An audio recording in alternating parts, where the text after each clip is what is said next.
또 새벽 예배에 함께하신 여러분 모두를 주님의 이름으로 환영합니다. 우리 앞뒤 좌우 아주 반갑게 인사하겠습니다. 참 잘 나오셨습니다. 오늘 유난히 더 아름다워 보이십니다. 오늘은 여성 중심 예배가 됐네요. 우리 남성팀 다 어디 갔습니까? 우리 남성팀 주연아, 우리가 마지막 자존심이다. 우린 절대 우리는 절대 빠져서는 안 된다. 네, 우리 오늘 또 온라인으로 또 함께 또 이 시간 또 실시간으로 함께 예배드리시는 분들 모두 주님의 이름으로 환영합니다. 자, 오늘 본문 말씀은요, 이 에스겔이 이제 또 애가를 지어 부르게 됩니다. 그 슬픈 노래. 이제 오늘 본문에는 이제 크게 두 가지로 우리가 나눠볼 수 있는데, 1절부터 9절까지 그리고 10절부터 14절까지의 내용을 이렇게 나눠볼 수 있을 것 같아요.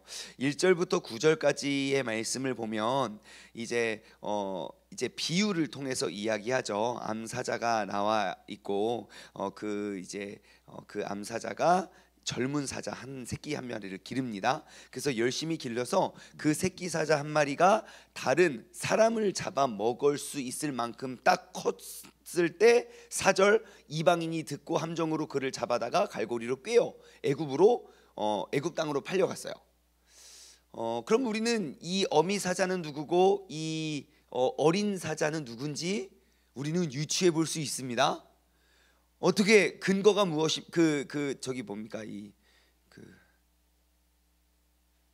뭡니까 수사할 때 나오는 거 증거 이런 단어가 아닌데 생각이 안 나요. 새벽에는 잘 생각이 안 나요. 아무튼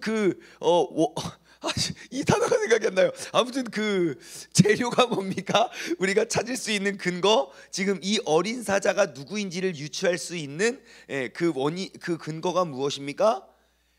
애굽 땅으로 간 왕 중에 애굽 땅으로 끌려간 왕이 누군지 한번 생각해 보시고 5절부터 보면 또 암사자가 기다리다가 이제 애굽으로 갔는데 이제 끝났구나, 이제 소망이 없구나 싶어가지고 그 다른 새끼 하나를 또 골라가지고 젊은 사자로 열심히 키웁니다. 근데 그 젊은 사자가 이제 됐어요.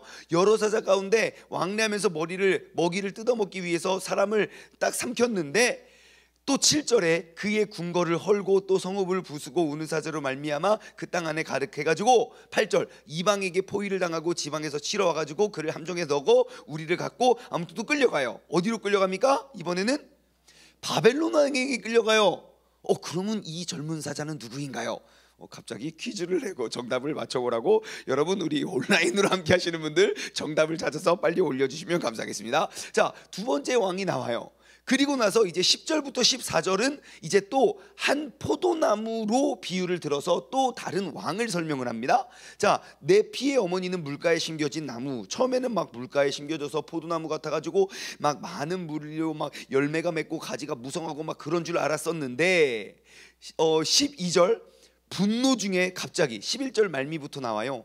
뛰어나 보이다가 분노 중에 뽑혀서 땅에 던져짐을 당하고 그 열매는 동풍에 마르고 그 강한 가지는 꺾이고 말라 불에 타버렸습니다. 그러면 이 가지는 또 누구일까요? 이 세 가지 질문이네요. 첫 번째 사자, 첫 번째 젊은 사자, 두 번째 젊은 사자, 세 번째 가지. 분명히 지금 이것이 슬픈 애가임을 우리가 알 수 있고요. 그리고 이제 마지막 남유다의 마지막 역사에 기록되어진 그들의 왕들의 이름일 거라는 것 정도는 우리가 지금 에스겔의 위치를 보면, 그 상황과 배경을 보면 우리는 유추할 수 있습니다. 자, 남유다가 멸망하기 전에 이제 있었던 이 세 명의 왕들은 누구냐? 첫 번째, 우리 유튜브에 정답이 안 올라왔기 때문에 우리가 한번 같이 답을 풀어봅시다. 자, 첫 번째 2절, 3절, 4절에 나오는 그 새끼 사자는 누구일까요? 애굽으로 끌려간 왕 기억이 안 나죠? 그렇습니다. 여호아하스 왕이요, 왕 위에 오른 지 3개월 만에 이렇게 끌려갑니다. 예. 그리고 또 3개월 6일 만에 또 바벨론으로 끌려갔던 왕이 누구죠? 여호야긴이죠. 여호야김의 아들 여호야긴.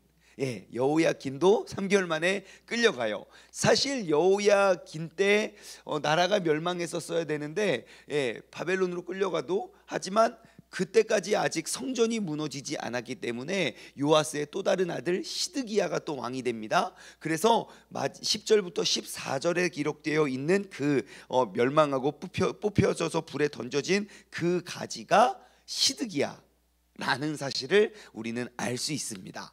자, 그래서 오늘 이 본문 말씀을 가지고 하나님께서 우리에게 허락하시는 그런 귀한 지혜를 우리가 또 발견하고 우리의 삶을 다시 한번 돌아보고 점검할 수 있는 시간이 되길 소망합니다. 자, 우리가 지금 여호아스, 여호야긴, 또 시드기야, 이 세 왕에 대해서 우리가 지금 남유다의 17대 왕, 19대 왕, 20대 왕에 대해서 우리가 쭉 살펴볼 수 있어요. 그런데요, 우리가 이를 통해서 얻을 수 있는 지혜는 무엇이냐면, 지금 나라가 멸망하게 된 이유, 그러니까 하나님이 지금 이들의 삶, 그러니까 여호아스나 여호야김이나 여호야긴이나 시드기야나, 아무튼 그 마지막 때에 있었던 요시야 이후에 따라오던 그런 모든 왕들의 특징을 보면요, 분명히 이들을 설명하는 성경에 간단한, 그러니까 이들의 정치를 설명하는 한마디 한 줄의 요약이 뭡니까? 이들은 여호와 보시기에 악을 행했다는 사람이에요. 악을 행해서 하나님이 그냥 그들을 쓸어버리시면 되는데, 쓸어버리지 않고 또 다른 왕, 또 다른 왕, 또 다른 왕을 세우는 이유는 무엇일까요? 아직 그 땅에는 희망이 있다는 거죠. 그러면 그 다음 왕은, 선왕이 그들의 잘못과 그들의 패역과 그들의 무너짐을 통해서 무엇을 얻어야 됩니까? 교훈을 얻어야죠. 뭘요? 아, 이렇게 하면 망하는구나. 야, 이렇게 하면 3개월 만에 애굽으로 팔려가고, 이렇게 하면 3개월 만에 바벨론으로 잡혀가는구나. 그럼 우리는 깨달아야 된다는 거예요. 이렇게 해서는 안 된다는 것을요. 그런데 그들은 깨닫지 못합니다.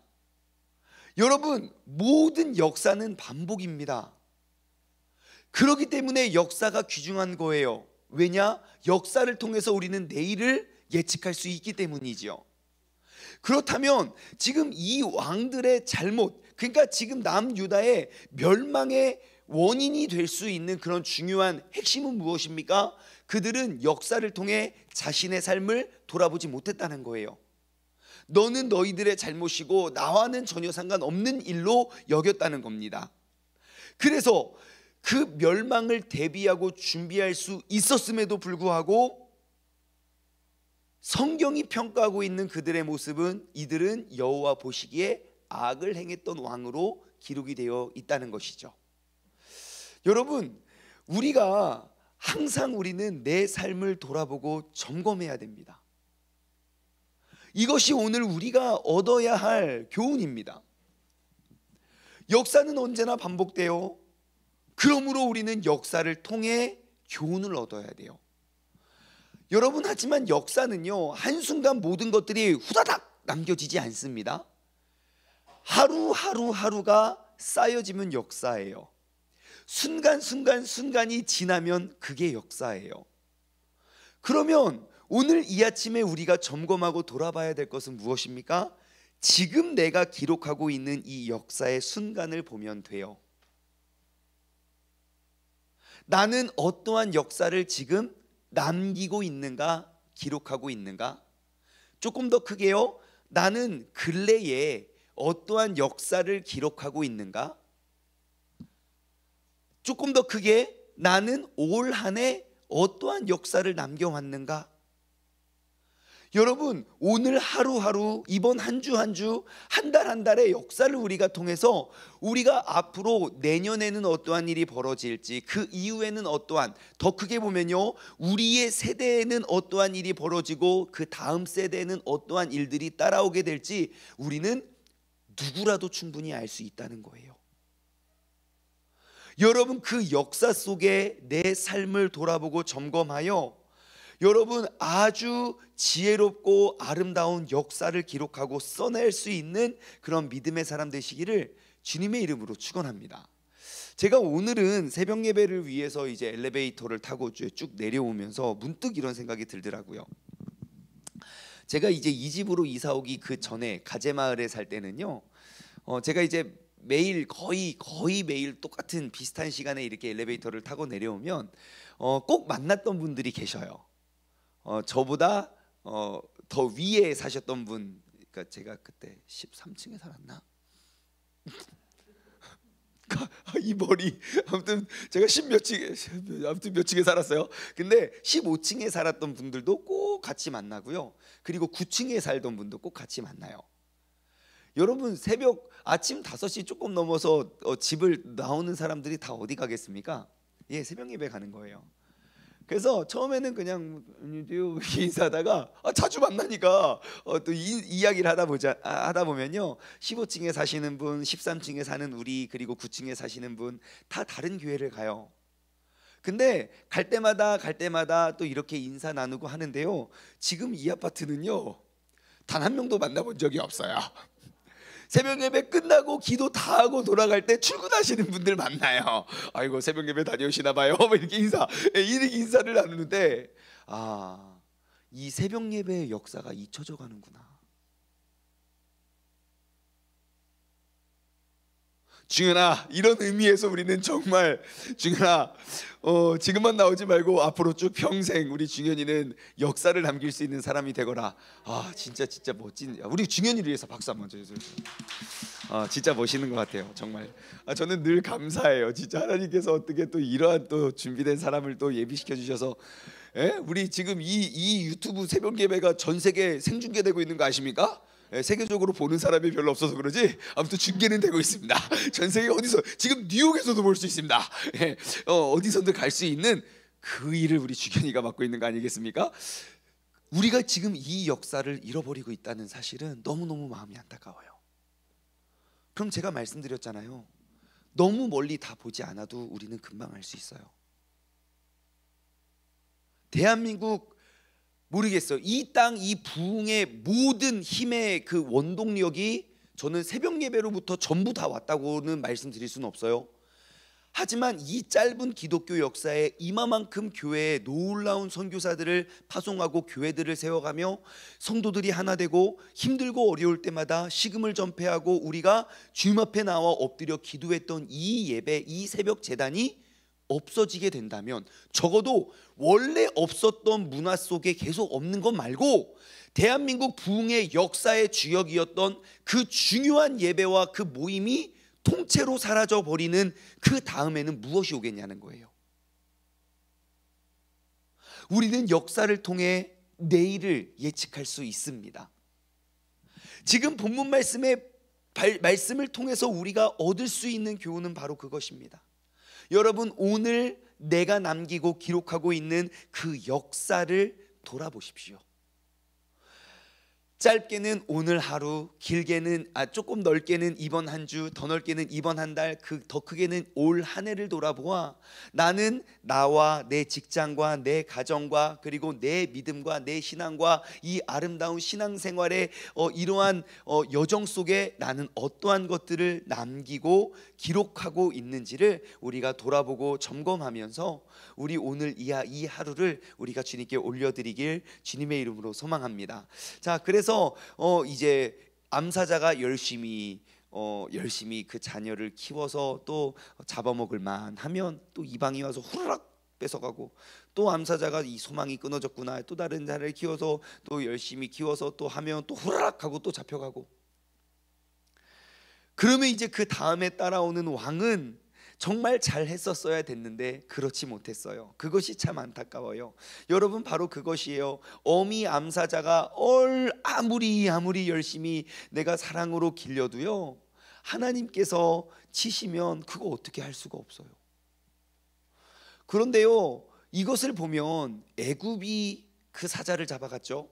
바벨론이 그 사자를 잡아갔죠. 그런데 이게 작게 보면 애굽과 바벨론이 사자를 잡아간 것 같아 보여도 좀 더 크게 보면요,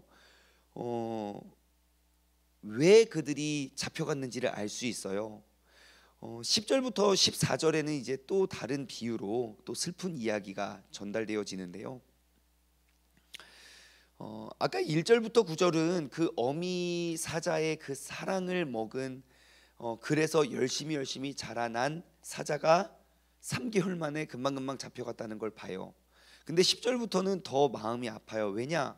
내 피의 어머니는 내 피의 어머니는 무엇을 의미하냐면 그 하나님의 부르심을 받은, 하나님의 보호를 받아서 번성했던 그러한 이제 사람이지요. 그 어머니는 물가에 심겨진, 시작이 너무너무 좋아요. 처음에는 물가에 심겨져서요, 포도나무, 게다가 또 나무도 또 포도나무예요. 또 주렁주렁 게다가 물이 많아가지고 열매도 많고 가지가 무성하고, 너무너무 아름답고 멋진 거 아닙니까? 그 가지들이 또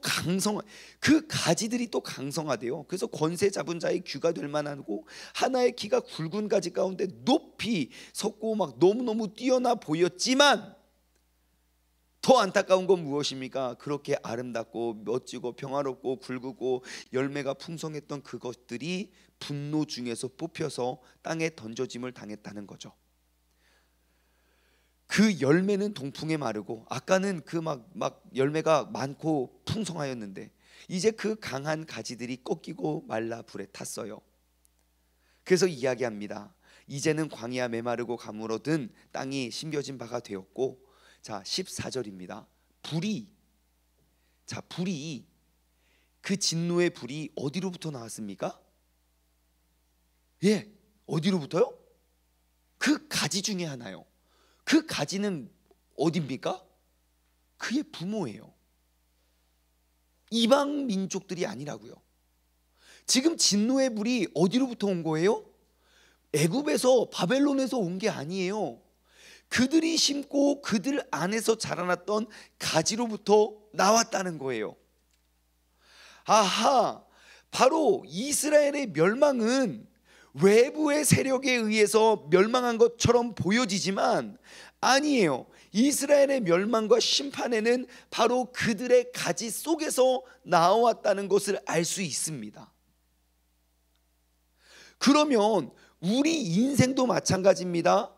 우리가 변명과 핑계는 여러 가지를 댈 수 있어요. 코로나 때문에 어렵고요, 이 사람이 사고 쳐서 그랬고요, 내 자식이 속썩였고요, 이것 때문에 나는 억울하고 분해요 라고 이야기할 수는 있지만, 결국 우리가 쓰러지고 무너지는 건 무엇 때문입니까? 이 가지 때문이라는 거예요. 이것을 역으로 생각해 볼까요? 여러분, 우리의 인생에 내 상황과 주변은 항상 힘들고 어려웠어요. 그런데 내가 내 인생의 역사를 돌아보십시오. 내가 굳건히 서고 온전히 나아갔을 때는 환경이 좋아서가 아닙니다.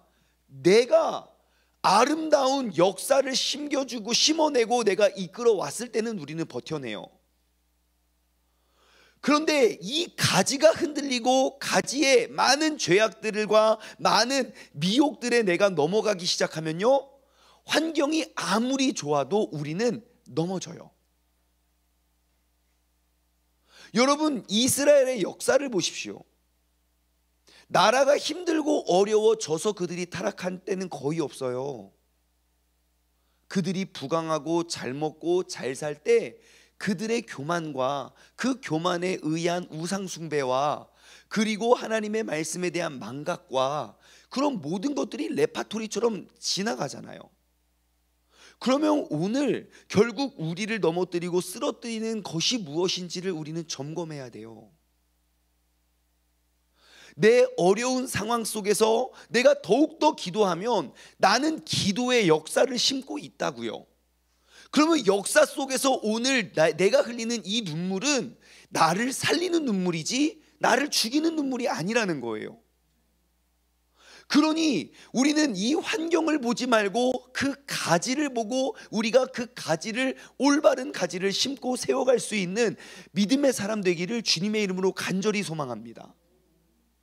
여러분, 환경은 매일매일 바뀌어요. 하지만 모든 환경 속에서 내 가지와 내 혈통이 무엇인지를 기억하시기 바라요.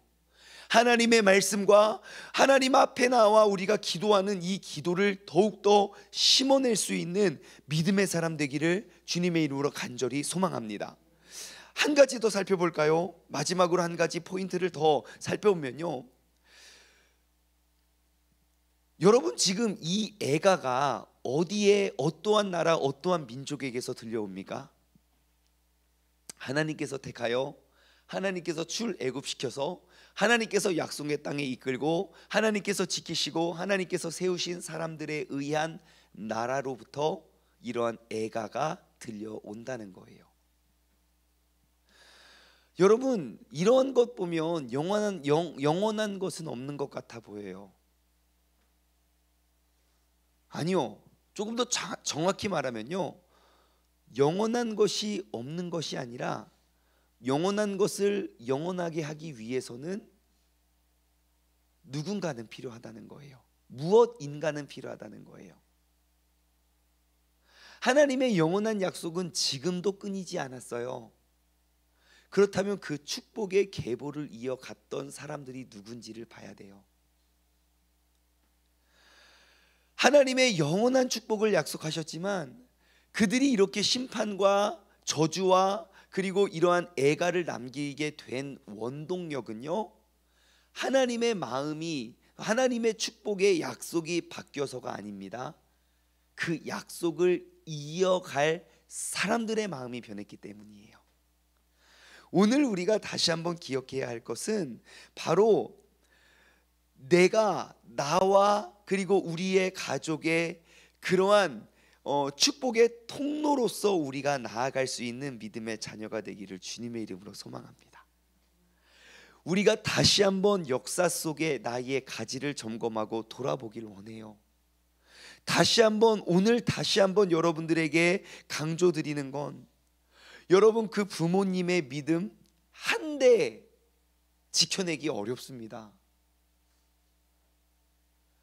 그 믿음이요, 다시 말해 그거 조금 더 크게 말할까요? 여러분 이렇게 멋지게 세워놓은 교회요, 한 세대 버텨내기가 어렵다니까요.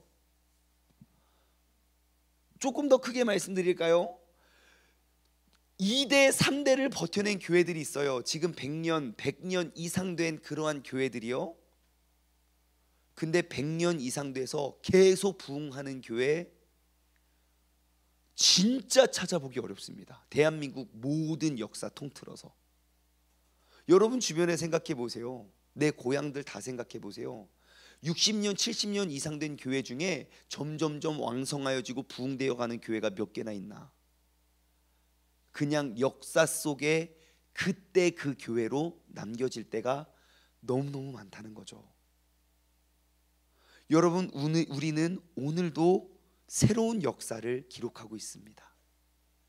여러분 이 역사는 우리에 의해서 하나님의 약속을 또 이루어가고 써나갈 겁니다. 그러면 우리가 그 역사 의식을 가지고 나만 이 역사 속에 서 있지 말고 이제 우리의 아름다운 역사로 우리가 기록해 가길 소망합니다. 오늘 이 새벽에 함께 예배 드리시는 분 계세요. 영상을 통해서 또 현장에서 여러분 우리는 이 역사 속에 나만 이 새벽 제단을 쌓지 말고요, 우리가 더 많은 사람들에게 아름다운 역사를 함께 써나가길 소망합니다. 내 주변에 무너져가는 또 쓰러져가는 그러한 기도나 그러한 새벽 제단에 드릴만 하지만 무너지고 있는 사람들 돌아보시고요, 우리가 같이 일으켜 세웠으면 좋겠어요. 그래서 우리가 이 시대 가운데 여러분 쓰임 받는 거 너무너무 쉬워요. 정말 이 교회의 부흥을, 이 민족의 부흥을 이끌어냈던 그때를 바라보고 그대로 돌아가면 돼요. 그 역사를 반복하면 돼요. 다시 한번 우리가 주님 앞에 나와 기도하고 무릎 꿇고 엎드리고 새벽부터 정말 캄캄한 그 칠흑 같은 어둠에 딸랑딸랑 그 교회 종소리 하나 듣고 새벽까지 나와왔던 우리 부모님들의 믿음과 신앙을 우리가 그대로 고수하면 돼요. 그 아름다운 역사 속에 아름다운 가지를 심어 풍성한 열매를 회복할 수 있는 복된 믿음의 자녀와 복된 믿음의 사람 되기를 주님의 이름으로 축원합니다. 함께 기도하겠습니다.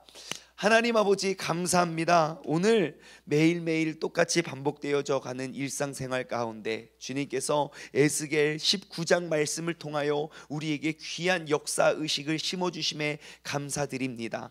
하나님께서 세우시고 만드시고 이끄시고 이끌어 주셨던 그런 아름다운 그 이스라엘 역사 속에서도 그 슬프고 모든 것들을 잃어버린 내가 사랑으로 키웠던 내 자식이 한날 애굽에게 끌려가고 바벨론에게 끌려가고 또 시냇가에 심겨진 나무와 같이 풍성한 열매를 맺었던 가지조차도 하루아침에 잘려져 뽑혀져 불에 던져지는 그러한 역사를 남겨졌다는 것은 그들이 역사 속에 하나님의 약속과 말씀을 잃어버렸기 때문임을 우리가 기억합니다. 하나님, 오늘 이 시간 이 아침에 다시금 우리가 잃어버렸던 그 말씀과 약속을 굳게 붙잡고 우리가 나아갈 수 있는 그런 믿음의 사람 되게 하여 주시옵소서. 함께 하실 주님을 기대하며 이 모든 말씀 살아계신 예수 그리스도의 이름으로 기도드리옵나이다. 아멘.